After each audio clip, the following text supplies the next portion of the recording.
Hey everyone, today I'm delighted to be joined by Qudrat Wasefi. Qudrat is a composer, arranger, and trumpet player from Afghanistan. Qudrat, you learned and taught music in Afghanistan. Can I ask you about your experience studying music, being a music student in Afghanistan? Yes, absolutely.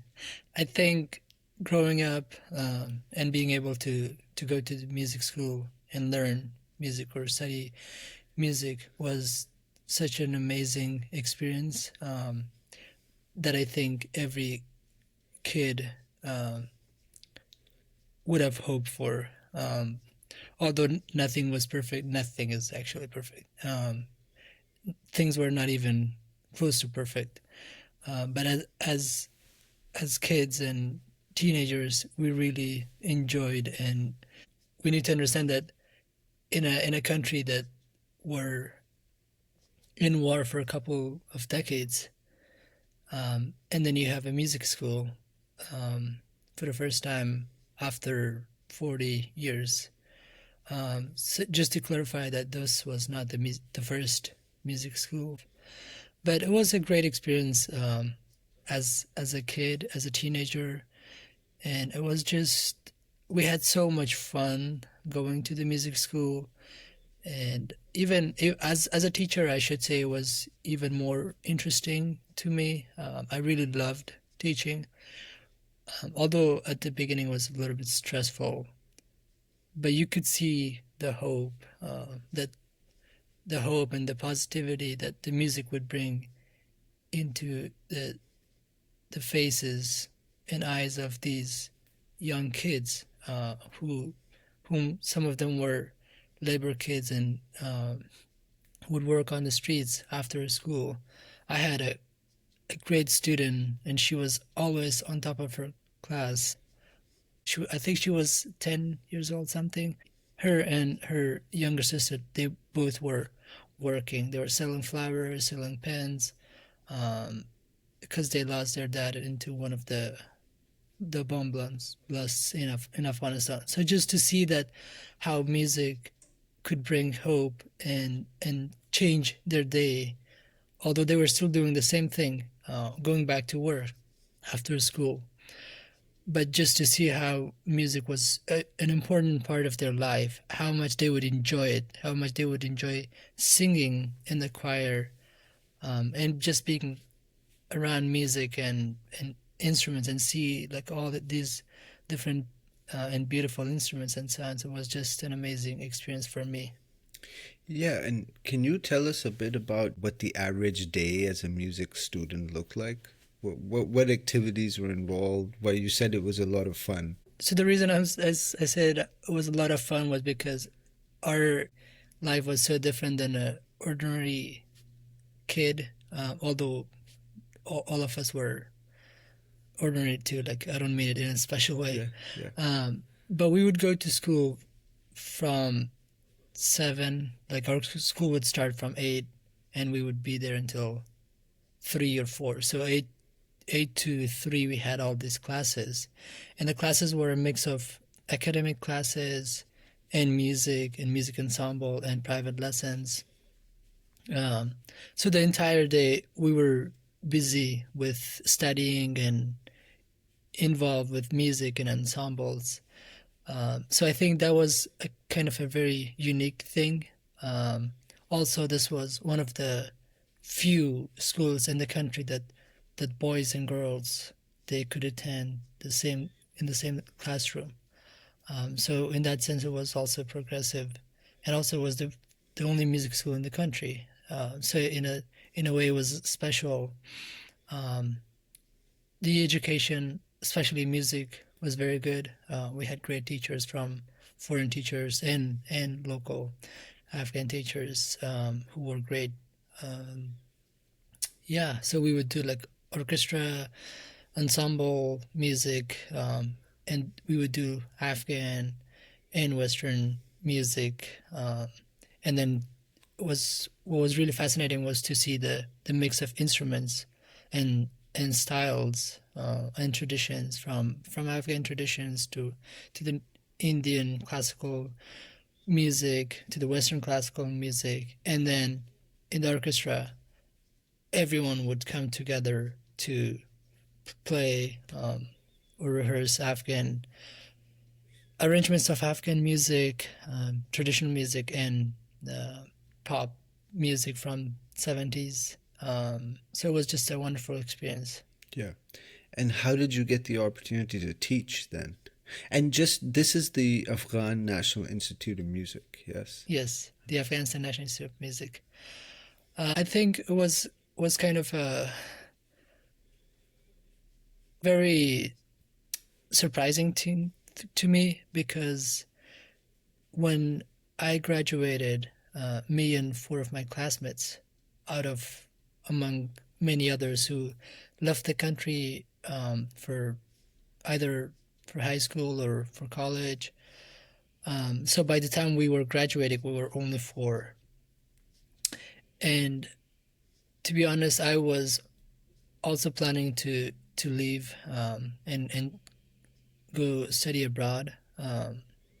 But then our school founder and director, Dr. Sarmas, asked all of us, the four of us, after our graduation recital, to stay in the country, because a lot of foreign teachers, they started leaving, and there was no one to fill the gap.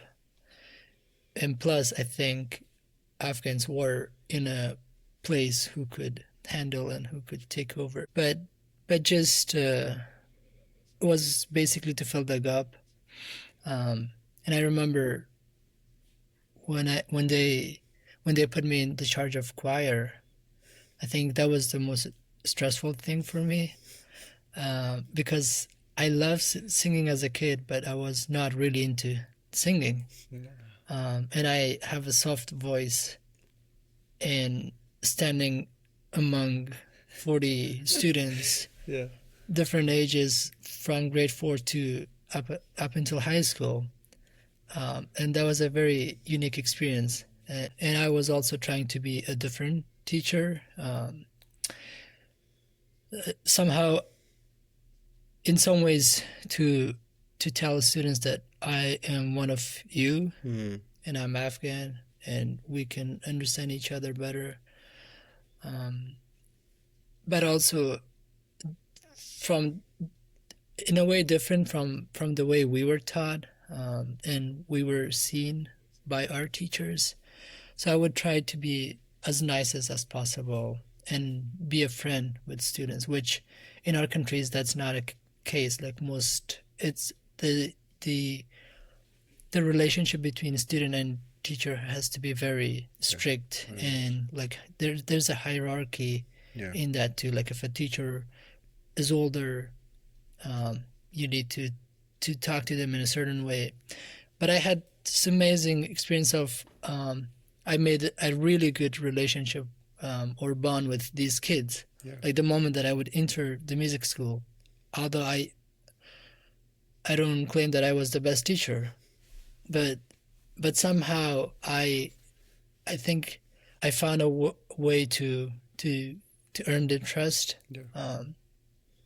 So the moment that I would enter the school, there would be students and kids hanging, like holding my hand, and they would be so happy to see me. Like even going from one class to another class, the students would come and knock my office, and one would carry my water bottle, one would carry my keys, and just like that simple thing would give them like such a joy, and they would like be, oh, like I'm holding, like to me as an adult, like that's a very, like this is almost nothing, right? We don't think about these small things, but we forget that those things were meaningful to us when we were students.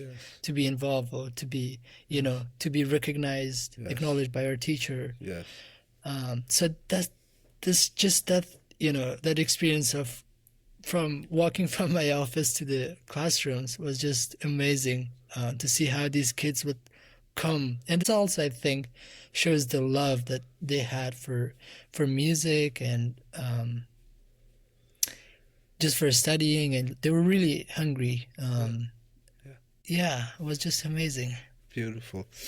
And Qudrat, to conclude, what would you say about the status of music in Afghanistan? Because, like you said, you work with students, were a student yourself. You were telling me a story before we got on camera about how you would go out into all the rural areas and play music for people. So, as somebody who is Afghan, what would you say? How do people feel about music in Afghanistan? I think the ordinary people, as someone who have played music and just take his trumpet and start playing on the streets of Kabul just to raise awareness to basically make an audience and tell them that this is that music is real, that music is something that w- with all those misconceptions that they have, that it's not a thing that's true, but rather music is something really powerful, something that's part of culture. So as someone who have been through like villages and playing for farmers, I really believe that my philosophy was to take the music outside of the doors and the chart of the school. I think a lot of our focus was at the music school was just the music school and to play for foreigners or plan for a trip outside of Afghanistan. But I think I really believe that the focus should have been on Afghan people. We should have created this understanding of wider and to embrace music. And people were really hungry for listening to good music and listening to instrumental music and listening to this blend, uh, because otherwise the market was already taken by music like nonsense music, music that doesn't serve anything. Whereas if they had the chances, then the opportunities to go to a live concert and listen to music, and I'm sure they wouldn't have anything against music. So music has been part of our culture for years and centuries. But it's so unfortunate to see that, unfortunately, in Afghanistan today, we don't have music, and music is not allowed, and musicians are not allowed to express themselves through music in any way or shape. But I do believe that music has this power to connect people, to raise awareness, and to fight for a better life through music, and just share this ultimately share this, promote peace and humanity and freedom for all. Amazing. Thank you so much for the